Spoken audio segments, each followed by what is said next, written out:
My name is Diane Mitchell, and I'm 35 years old. What I'm about to tell you happened at my father's 70th birthday party in front of 50 guests when my parents demanded I pay my sister's $180,000 mortgage, then disowned me when I refused.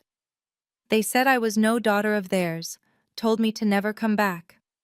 But they didn't know about the document in my purse that would change everything, or that my lawyer friend was recording every word.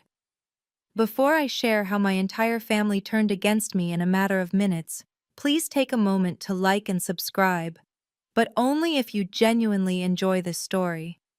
I'd love to know where you're watching from and what time it is there.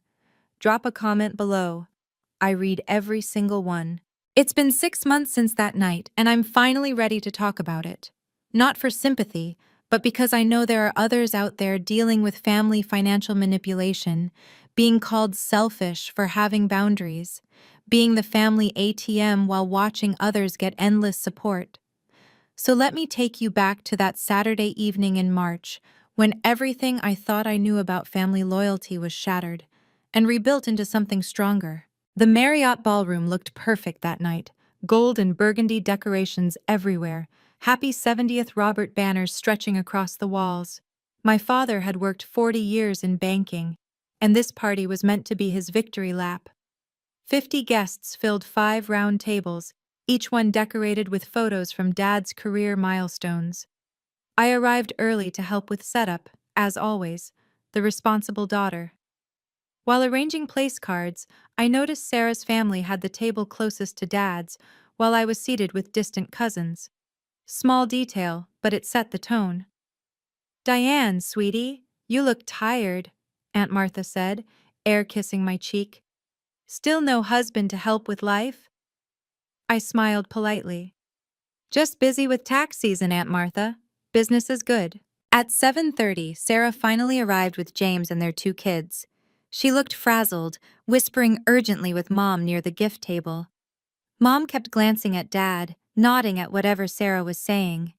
James stood apart, staring at his phone, avoiding eye contact with everyone. The dinner proceeded normally at first. Dad's former colleagues shared stories. Uncle Tony made his usual terrible jokes. I was actually enjoying myself, catching up with cousins I hadn't seen in years. Rebecca Torres, my friend from college who'd become a successful attorney, sat at my table. She'd known my family dynamics for 15 years. "Your sister seems stressed," Rebecca observed quietly.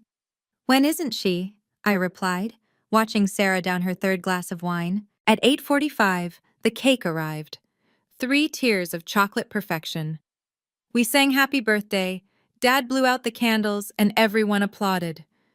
Then he stood up, raising his champagne glass. The room quieted, expecting a thank you speech. "Before I thank you all for coming," Dad began, his banking executive voice filling the room, "I need to address something important, a family matter that affects everyone here who cares about us." My stomach dropped. Mom moved to stand beside him, her hand on his shoulder. Sarah suddenly looked very interested in her napkin. "As many of you know," Dad continued, "family means everything to me. The responsibility we have to each other, especially in difficult times, defines who we are as people." Several guests nodded approvingly. Rebecca's hand found mine under the table, squeezing gently. She'd seen this before, the public manipulation, the forced accountability through social pressure. Then Dad raised his champagne glass, but his words weren't a toast. To understand what happened next, you need to know our history. I'd been the responsible one since age 16, working part-time while Sarah got her 3rd car after crashing the 2nd. I paid my way through college with scholarships and night shifts. Sarah dropped out twice, each time costing our parents $15,000 in lost tuition. When I graduated and started my accounting practice, Sarah was launching her first business, a boutique that lasted 6 months. Then came the food truck that never got permits. Then the online jewelry store that sold 12 items total. Each failure came with the same story. Just a little more money would fix everything. 5 years ago, Sarah came to me directly. "Diane, I need 50,000. James and I found the perfect investment opportunity. We'll pay you back in 2 years, with interest. I was young, successful, and still believed family meant something. So I drafted a proper loan agreement, had it notarized, set reasonable terms. Sarah signed it eagerly, promising this time would be different.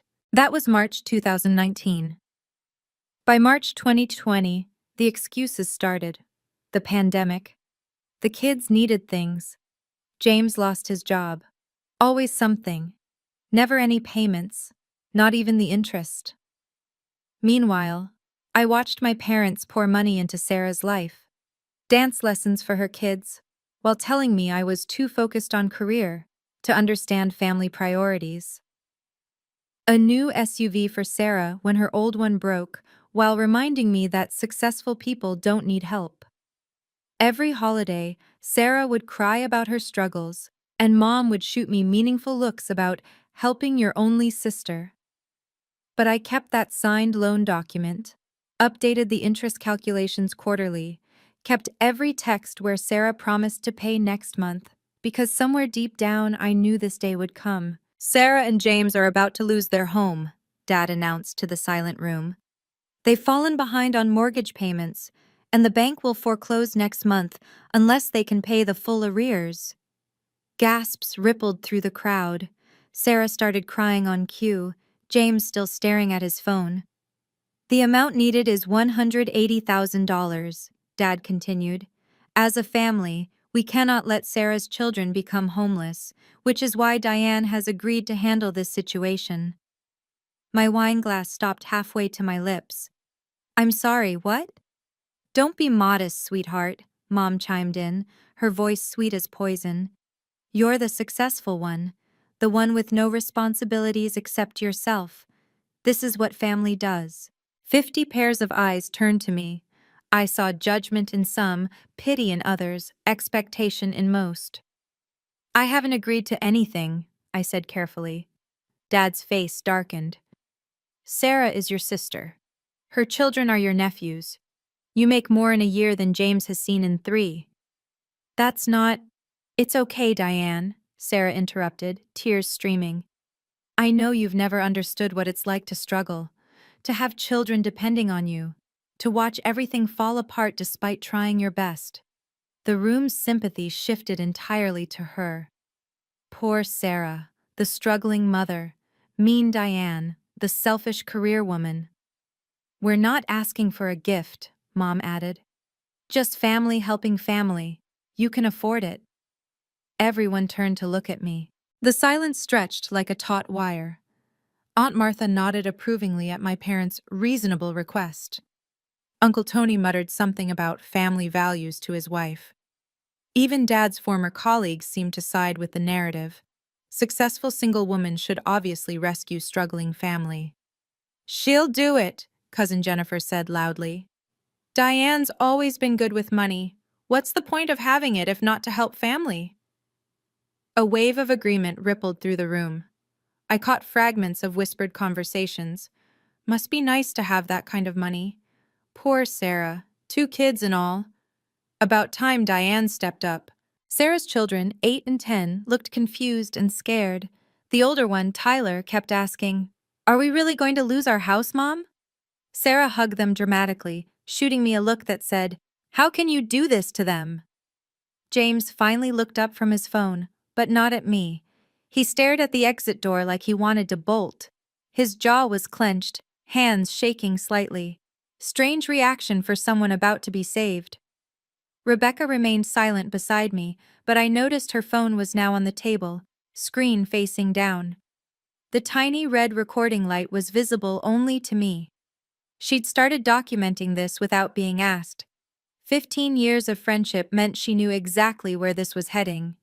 Well, Diane, Dad pressed, your family is waiting. The room held its breath for my answer. Let me be clear about what they were asking. $180,000 was 3 years of my income after taxes. 3 years of 60-hour weeks during tax season. 3 years of building my reputation one client at a time, staying up until 3 a.m. double-checking numbers, missing vacations because small business owners needed their books done. I'd been saving for 5 years to buy my own home. Not a mansion, just a two-bedroom condo where I could finally paint the walls whatever color I wanted, where I could have an office that wasn't my kitchen table, where no landlord could raise the rent or refuse to fix the heating. That dream sat in my savings account, $195,000, waiting for the right property, and they wanted all of it for Sarah. This wasn't the first time either. I'd mentally calculated it during sleepless nights. Over the past decade, between direct loans and gifts I'd never see again, Sarah had taken about $100,000 from various family members, $50,000 from me, $20,000 from our parents' retirement, $15,000 from Grandma's estate that was meant to be split equally, the rest from aunts, uncles, anyone with a checking account, and a guilt complex. That money, I said slowly, represents my entire future, my house deposit, my emergency fund, my security. Security? Mom laughed bitterly. Sarah's children might be sleeping in a car, and you're worried about security? Have you asked why they're in this situation? I responded. James hasn't worked in 2 years. Sarah's failed 3 businesses. They bought that house with no down payment and an adjustable rate mortgage they couldn't afford even when James was employed. How dare you judge them? Dad growled. Not everyone gets lucky like you. Lucky. That's what they called my 4.0 GPA earned while working nights. Lucky was my CPA certification after failing twice and studying until my eyes burned. Lucky was building a client base by offering discounted rates for 2 years until word of mouth grew. But I'd learned long ago that in my family, Sarah's failures were bad luck, while my successes were just good fortune. Sarah struggled. I was privileged. Sarah needed help. I was obligated to provide it. Rebecca's hand found mine again. She'd seen my bank statements when I'd asked her to review my condo purchase contract last month. She knew exactly what this request meant. You're really going to let your nephews suffer because you want a condo? Mom's voice carried across the room, each word designed for maximum impact. What kind of person values property over family? The kind who's already given $50,000 that was never repaid, I said quietly. The room stirred. Sarah's face went pale. That's different, she said quickly. That was a business investment that didn't work out. This is about my children having a roof over their heads. Children you chose to have, I replied. Children you chose to support on dreams and debt instead of stable income. Dad slammed his hand on the table. The champagne glasses jumped. Enough! You will help your sister, or you can forget being part of this family. Robert, Rebecca said softly, speaking for the first time, are you really giving your daughter an ultimatum at your birthday party? Stay out of this, Mom snapped. This is family business. Then maybe it shouldn't be discussed in front of 50 people, Rebecca countered. But Mom was already standing, moving toward me with the practiced disappointment of a mother who'd perfected emotional manipulation. Diane, sweetie, I know you don't have children, so you can't understand the fear of losing everything. But Sarah does. Every night she lies awake terrified. Every morning she wonders if today's the day the sheriff comes. Sarah sobbed harder. Several guests wiped their eyes. Even I felt the pull of it, the guilt, the obligation, the weight of being labeled the family villain. If you don't do this, Dad said, his voice now cold and formal, like he was terminating an employee, then you're no longer welcome in this family. We'll change our wills. You won't be invited to holidays. You'll be dead to us.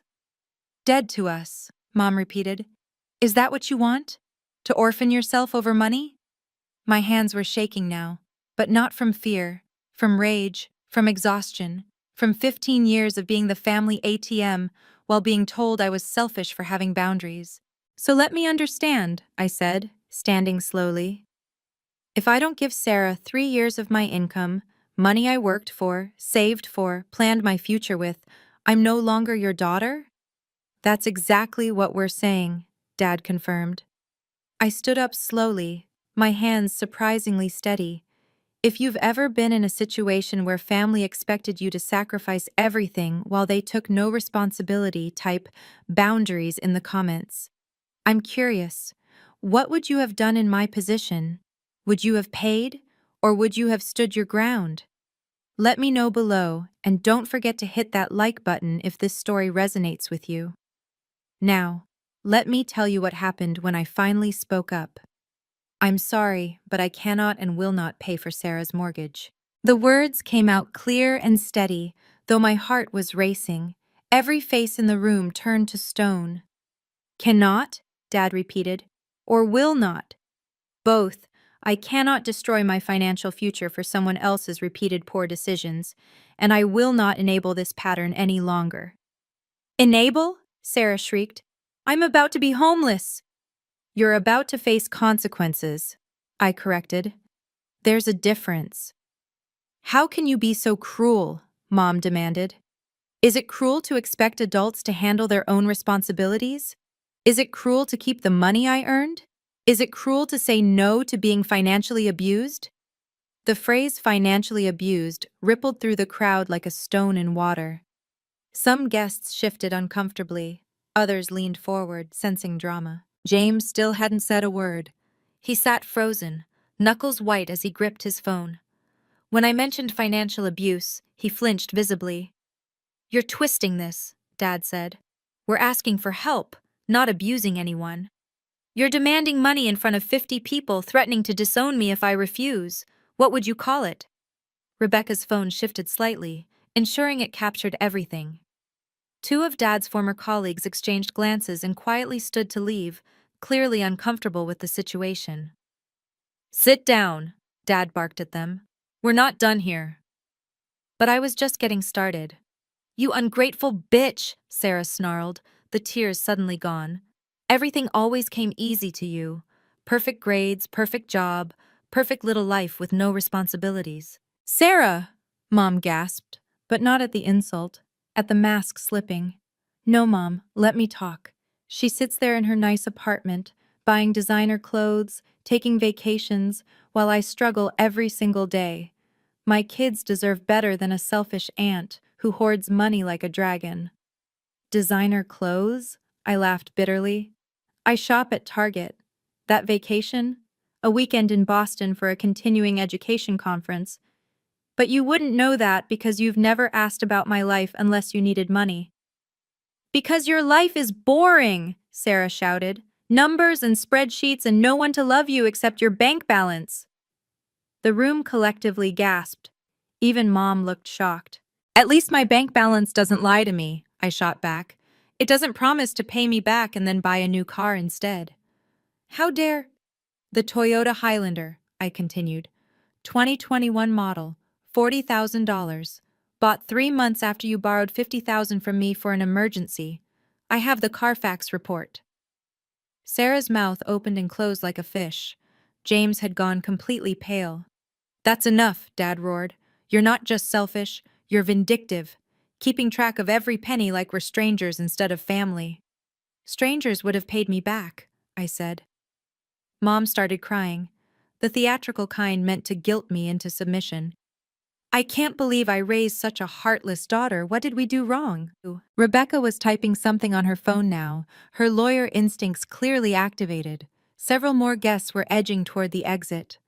Aunt Martha stood up, her voice dripping with judgment. Diane, dear, family helps family.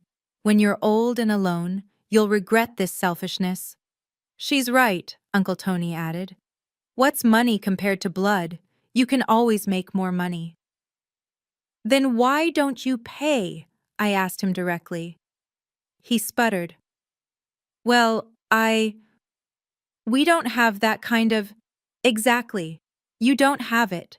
But somehow, I'm evil for not giving what I do have. Cousin Jennifer chimed in. But you don't have kids, Diane. You don't understand the pressure Sarah's under. I understand math, I replied. 2 adults, 0 jobs, 3 failed businesses, and a mortgage they couldn't afford from day one. That's not pressure, it's poor planning. You cold-hearted— someone started. Realistic, I interrupted. The word you're looking for is realistic. But the room had chosen sides. Team Sarah had about 40 members, all shaking their heads at my cruelty. Team Diane consisted of Rebecca and maybe 3 others who remained silent but didn't join the condemnation. One of those was James's brother Marcus, who'd flown in from Seattle. He kept staring at James with an expression I couldn't read. Disappointment? Anger? Knowledge? "This is your last chance," Dad said, his voice now deadly quiet. "Help your sister or leave this family forever." The ultimatum hung in the air like a blade. Mom clutched Dad's arm, Sarah held her children like shields, and 50 people waited to see if I'd break. Then Dad said the words that changed everything. "You're no daughter of ours," Dad declared, his banking executive voice carrying the same finality as when he'd fired employees. "Get out and never come back." The words hit like physical blows, but I'd been expecting them for years. What I hadn't expected was how free I'd feel hearing them. "We're writing you out of the will," Mom added, as if that was the ultimate threat. "Everything will go to Sarah, our real daughter who understands love and sacrifice." "The daughter who loves you enough to bankrupt you," I observed. Sarah stood up, pulling her children closer. "You don't have a sister anymore either. My children don't have an aunt. You're nothing to us." Tyler, the older boy, looked confused. "But Mom, Aunt Diane sent me that chemistry set for—" "Quiet," Sarah snapped, and Tyler fell silent. I reached for my purse, my fingers finding the envelope I'd brought just in case. The one Rebecca had told me to keep handy when I'd mentioned the party last week. My hand brushed against it, but I didn't pull it out yet. "Is that your final decision?" I asked my parents. "You're disowning me for refusing to pay Sarah's mortgage?" "Yes," they said in unison. "And everyone here is witnessing this?" Nods around the room. Some eager, some uncomfortable, all watching. Rebecca stood up slowly, deliberately. "Before Diane leaves, might I ask a question as the family's friend?" "We said family business," Mom started. "Oh, I think this involves everyone who's been asked to help over the years," Rebecca said smoothly. "Including me, when Sarah asked to borrow $20,000 last year for her jewelry business." Sarah went rigid. That was news to our parents. The room fell completely silent. You could hear the air conditioning humming, someone's phone vibrating on silent, ice settling in glasses. I took a deep breath, feeling oddly calm, like standing in the eye of a hurricane, knowing the worst was about to hit, but being ready for it. My fingers found the envelope again, its edges crisp against my palm. "Rebecca," I said quietly, "I think it's time." She nodded, her phone still recording. "Should we discuss the previous financial arrangements before Diane leaves this family forever?" "What previous arrangements?" Dad demanded. "The ones Sarah seems to have forgotten," Rebecca said. "The legal ones." Sarah's face drained of all color. "I don't know what you're talking about." "No?" I pulled the envelope from my purse, holding it up so everyone could see. "Then this must be someone else's signature." The envelope was plain, brown, unremarkable, but Sarah stared at it like it was a live grenade.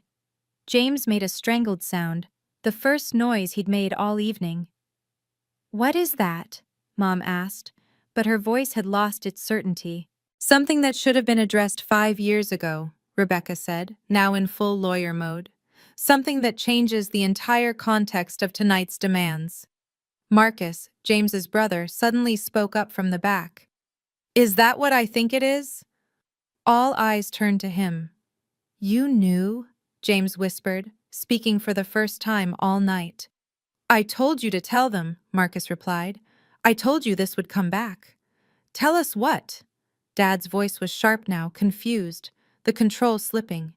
Rebecca stood beside me, professional and calm. "Mr. Mitchell, before you disown your daughter for not paying a debt that isn't hers, perhaps you should know about the debt that is." But Dad wasn't listening. The suggestion that his golden child Sarah might owe money sent him into a rage that revealed exactly who he'd always been. "Look at her, everyone," he announced, pointing at me like I was an exhibit. "This is what greed looks like. This is what happens when someone values money over blood." "She's always been jealous of Sarah," Mom added, warming to the theme.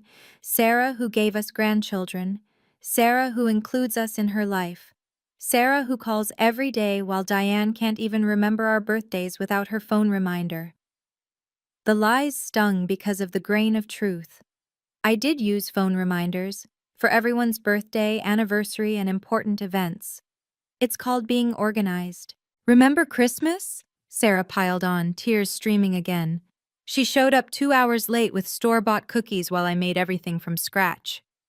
She didn't mention I was late because I'd driven her to the ER when Tyler broke his arm that morning, or that the cookies were from a bakery that charged $60 because everything else was closed on Christmas.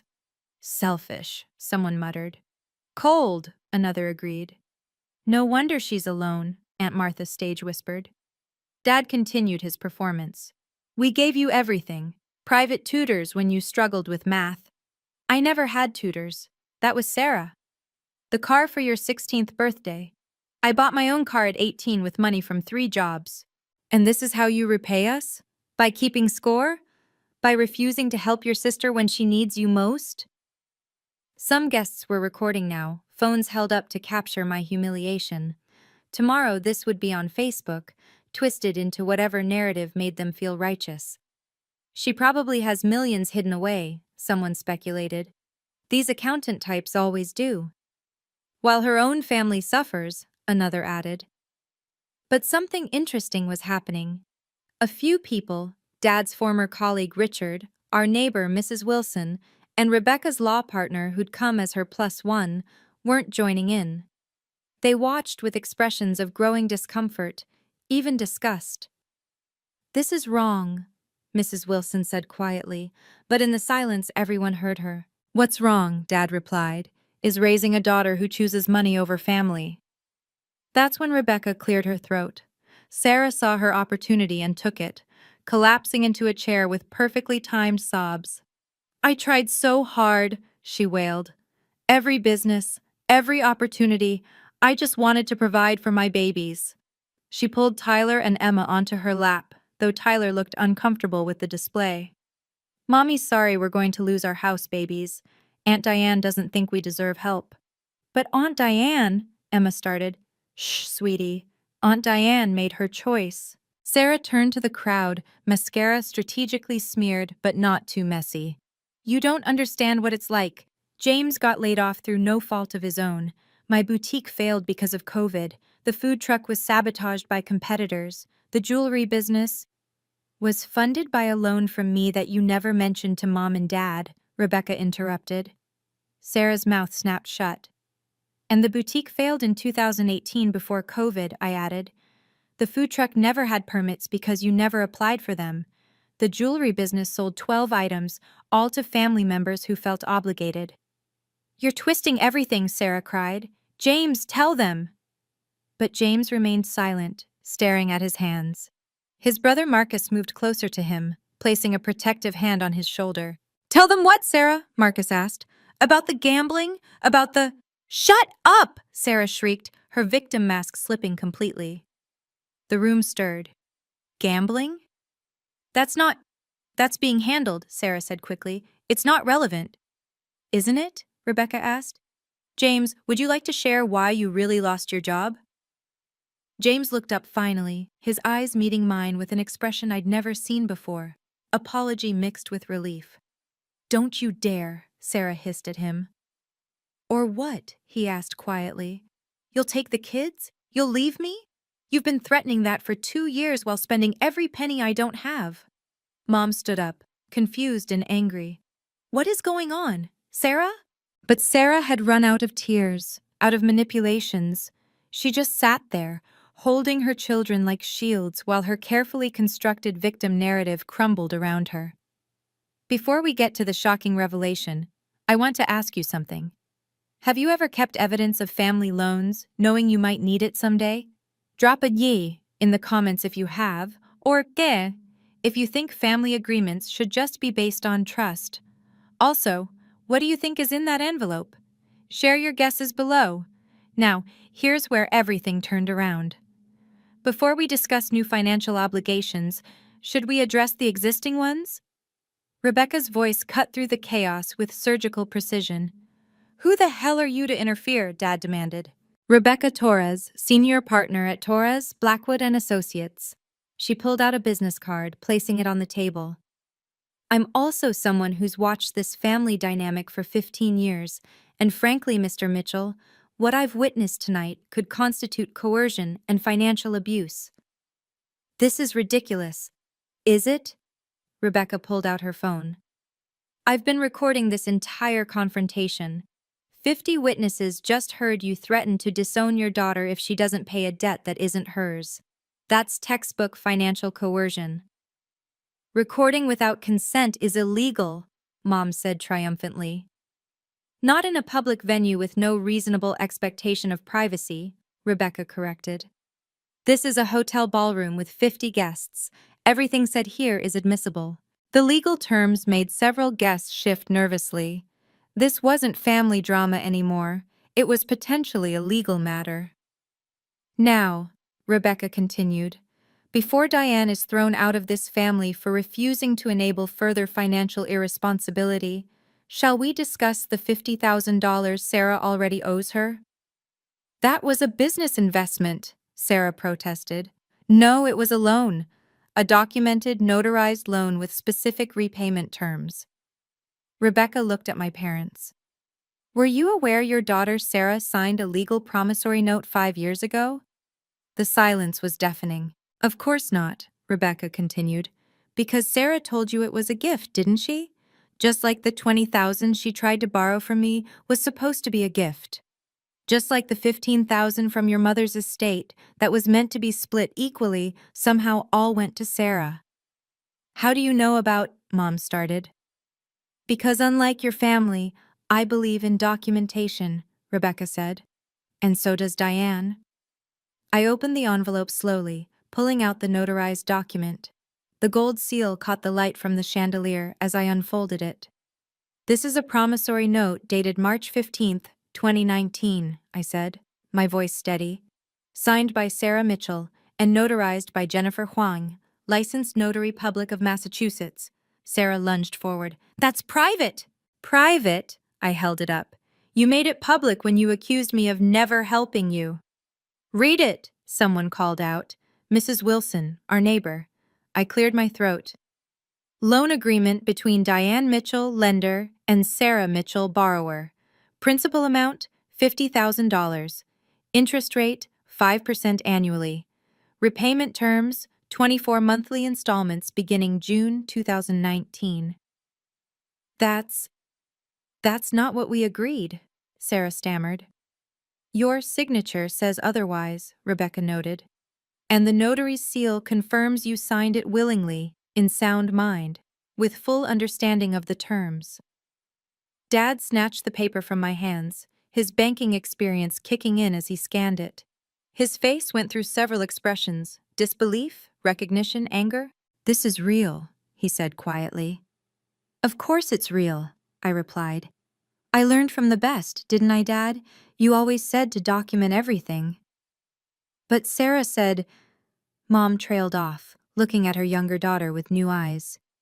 With 5% annual interest compounded monthly, plus the late payment penalties outlined in Section 3B, Rebecca calculated on her phone, the current amount owed is approximately $67,000. The room erupted. People were talking over each other, some defending Sarah, others expressing shock at the deception. She's charging her own sister interest? Aunt Martha gasped. The same interest rate banks charge, I pointed out. Actually less. Sarah agreed to these terms. She promised to pay it back. She bought a $40,000 car instead. James suddenly spoke up. Show them the rest. Everyone turned to him. What rest? Sarah's voice was dangerous. The other loans. The credit cards in Mom's name. Shut up, James! But the dam had broken. Credit cards in whose name? Dad's voice was deadly quiet. James looked at Sarah, then at his children, and finally at me. I'm sorry, Diane. I should have said something sooner. James, don't. She opened 3 credit cards in your mom's name, James said in a rush. Maxed them out. 28,000 total. Your mom doesn't even know. Mom's face went white. My credit cards? But I only have one. Check your credit report, James advised. Sarah has your social security number. She did it when you were recovering from surgery last year. The room exploded. This wasn't just family drama anymore. This was fraud, identity theft, criminal activity. You're lying, Sarah screamed at James. You're just angry because I found out you've been stealing from everyone, including my brother, James shot back. Marcus lent you $5,000 last month. You told me it was for the kids' school, but it went straight to the casino. The gambling revelation landed like a bomb. Everything clicked into place. The failed businesses, the constant need for money, the desperation. Is this true? Dad asked Sarah, his voice broken. Sarah's mask finally shattered completely. You don't understand the pressure I'm under. You always loved Diane more. Perfect Diane with her perfect grades and perfect job. I needed to prove I could succeed too. By stealing? Mom whispered. By committing fraud? By lying to everyone who tried to help you? I added. Rebecca held up her phone. This is all recorded. Sarah, you just admitted to identity theft and fraud in front of 50 witnesses. But that wasn't the only document I had. I pulled out a second sheet from the envelope, a spreadsheet I'd updated just last week. Since we're being transparent, I said, here's the full accounting. 15 loans over 10 years, totaling $103,000, not including the fraudulent credit cards Mom apparently doesn't know about.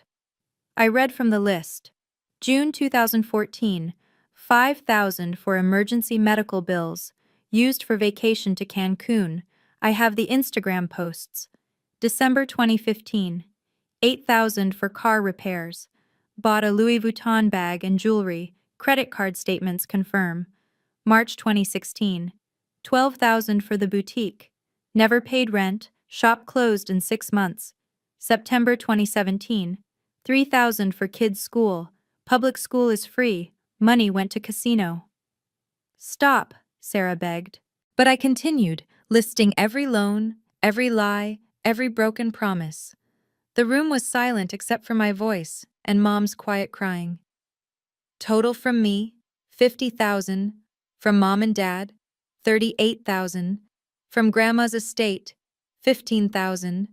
From various relatives, approximately $20,000. From Rebecca, declined, thankfully. Uncle Tony looked sick. I gave her $5,000 last year. For Tyler's medical procedure, I confirmed.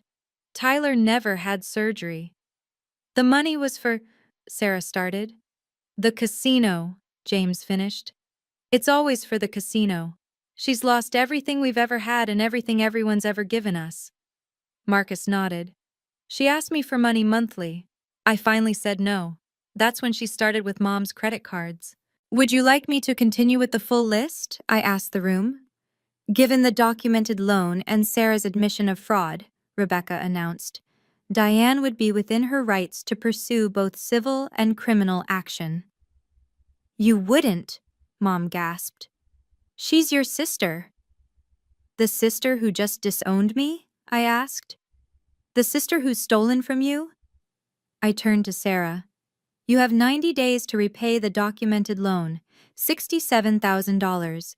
If you can't pay it all, we can arrange a payment plan through Rebecca's office, but this time it will be enforced. I can't. Then sell the Highlander. That's $40,000 right there. Get jobs, both of you. Stop gambling. Get help. And if she doesn't pay? Dad asked, his voice hollow. Then I pursue legal remedies, I said simply. Just like you would with any other defaulted loan, Dad. You taught me that. Rebecca added, the identity theft is a separate matter. Mrs. Mitchell, you need to freeze your credit immediately and file a police report. I can't report my own daughter, Mom protested. Then you're enabling a criminal, Rebecca said bluntly, and you'll be liable for those debts. Several guests were openly recording now. Tomorrow, this would be everywhere, but for once, the truth would be told. I'll also need written confirmation that I'm no longer considered family, I told my parents. If I'm disowned, I want it official. That way, there's no confusion about future financial expectations. Dad looked at me like he'd never seen me before. You want us to put it in writing? You're a banker, I said. You know the importance of documentation. Unless you're reconsidering your position. The ball was in their court now. I stood up, gathering my purse and the documents. The room remained frozen, 50 people unsure whether to applaud or condemn. Thank you all for witnessing this, I said calmly.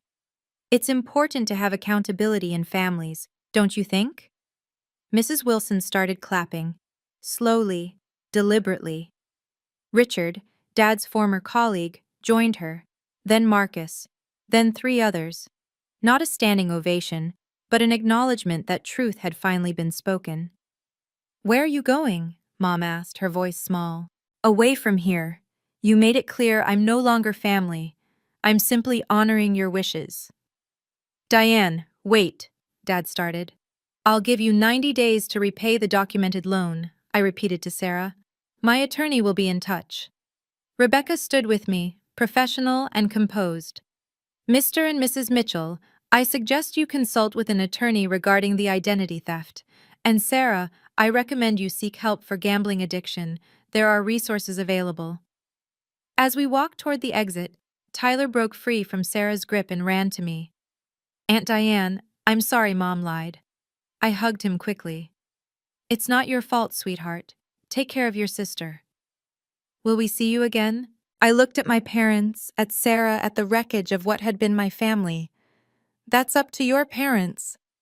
Then Rebecca and I walked out of the Marriott ballroom, leaving behind 50 shocked guests, a ruined birthday party, and a family that had chosen greed over truth. The last thing I heard was James saying, I want a divorce. The party ended within 15 minutes of my departure. Rebecca told me later she'd left her law partner behind to observe and report. By the time we reached the parking garage, my phone was exploding. 17 missed calls from Mom, 12 from Dad, 23 texts from various relatives. I turned it off. You okay? Rebecca asked as we sat in her car. I will be, I said, surprised to find it was true. She showed me her phone. The recording was perfect, clear audio of every threat, every admission, every revelation. This is insurance, she said, in case they try to spin it differently. They did try, of course. By the next morning, Sarah had posted on Facebook about her heartless sister who chose money over family, but she hadn't counted on the witnesses. Mrs. Wilson commented first. I was there. That's not what happened. Then Richard. As someone who worked with Robert for 20 years, I'm appalled by what I witnessed. Diane showed remarkable restraint. Then Marcus, with the killing blow. My sister-in-law is a gambling addict who stole from multiple family members. My brother is filing for divorce. Stop lying, Sarah. The post was deleted within an hour. Uncle Tony called me that afternoon. I'm sorry, he said simply. I didn't know about the loans, about any of it. Martha and I were on your side. 3 cousins reached out with similar messages. Even Dad's sister, my Aunt Patricia, who lived in Florida, called to say she was disgusted with my parents' behavior. Robert called me, she said. Wanted me to talk sense into you. I told him the only sensible thing you did was document everything. But the real shock came from James. He texted me that evening. Thank you for finally exposing the truth. I've been trapped in this lie for years. Marcus is helping me file for divorce and get custody. Would you consider being a character witness? Absolutely, I replied. The family was dividing, choosing sides. But for the first time, the truth was on the table. 3 months later, the landscape had completely changed. Sarah sold the Highlander for $38,000, less than she'd paid, but enough to make a significant dent in what she owed me. The rest came from Mom and Dad, who had to take out a home equity loan to cover both my loan and the fraudulent credit cards. They paid me $40,000 total, not the full amount, but Rebecca advised me to accept it and write off the rest. You've made your point, she said. Don't let this consume you.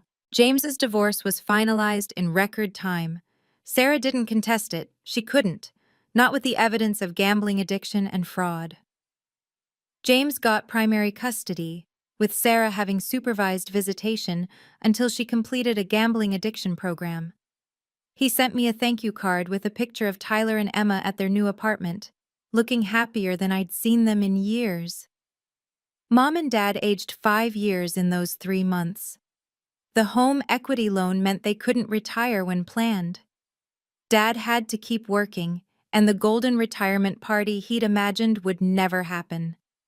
They'd also discovered Sarah had been siphoning money from their retirement account, small amounts they hadn't noticed, but totaling nearly $12,000 over 2 years. The extended family remained split. About half understood why I'd done what I did. The other half thought I should have just paid and kept the peace. But even those who disagreed admitted Sarah had gone too far with the fraud. Sarah herself entered rehab for gambling addiction after the court mandated it as part of her plea deal for the identity theft charges. Mom refused to press charges, but the credit card companies did it for her. Sarah got probation and mandatory counseling. 6 months after the birthday party, I got a letter from Sarah. Not an apology, she wasn't there yet, but an acknowledgement. "I'm sick," she wrote. "I've been sick for a long time. I'm getting help." It was a start. I bought my condo 4 months after the party, not the one I'd originally wanted, that dream had been adjusted, but a nice 1-bedroom with an office nook and a balcony overlooking a park. The first night there, I sat on my second-hand couch in my very own living room and cried. Not from sadness, but from relief. The boundaries I'd set that night weren't just about money. They were about self-respect, about refusing to be the family scapegoat, about breaking a cycle that would have continued forever if I hadn't stood up.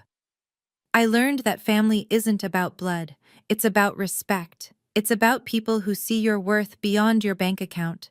It's about relationships built on honesty, not manipulation. Rebecca, who'd stood by me when 50 people turned against me, that's family. James, who finally told the truth despite the cost, that's family. Even Mrs. Wilson, our neighbor who clapped when everyone else sat silent, that's family. My parents and I don't speak. They sent a Christmas card with a generic signature, no personal message. I didn't respond. Sarah and I have no contact except through lawyers about the remaining debt, which she's slowly paying off through her job at a call center, her first real job in 10 years. But I see Tyler and Emma regularly. James brings them over for dinner twice a month. Tyler's interested in accounting now, says he wants to be like me. I'm teaching him about budgets and compound interest. Emma draws pictures of us together, Aunt Diane and her, always smiling. That's the family I choose, the one built on truth, respect, and genuine love, the one where boundaries aren't walls but bridges to healthier relationships. That's my story. 6 months later, I still sometimes wake up wondering if I did the right thing. Then I remember the years of manipulation, the lies, the theft, and I know I did. Setting boundaries with family is never easy. They know exactly which buttons to push because they installed them. They weaponize love, obligation, and guilt because those are the tools that have always worked. But here's what I learned. Saying no to financial abuse isn't selfish. It's self-preservation. If you're in a similar situation, document everything. Every loan, every promise, every threat. Not because you're vindictive, but because truth needs evidence when you're up against years of gaslighting. And remember, family who truly love you won't threaten to disown you for having boundaries. They won't demand you sacrifice your future for their mistakes. They won't manipulate 50 people into pressuring you to comply. What boundaries have you had to set with family? Have you ever been the family ATM, expected to bail everyone out while being called selfish for having limits? Drop a comment below. I read every single one, and this community has become part of my chosen family too. If this story resonated with you, please share it. Someone in your life might need to hear that it's okay to say no, even to family, especially to family. And to my parents, if you're watching this, the door isn't closed, but it won't open again without respect, accountability, and genuine change. The same things you taught me to value once upon a time. Thank you for listening. Thank you for understanding. And remember, family isn't about blood, it's about respect. Until next time, stay strong. Thank you for listening to my story. If it resonated with you, please give this video a thumbs up. It really helps others find these important conversations about family boundaries. What's the hardest boundary you've ever had to set with family? Share in the comments below. I read every single one. And if you want more stories about standing up for yourself with grace and dignity, hit that subscribe button and the bell icon. Remember, setting boundaries isn't selfish, it's self-respect. Until next time, stay strong.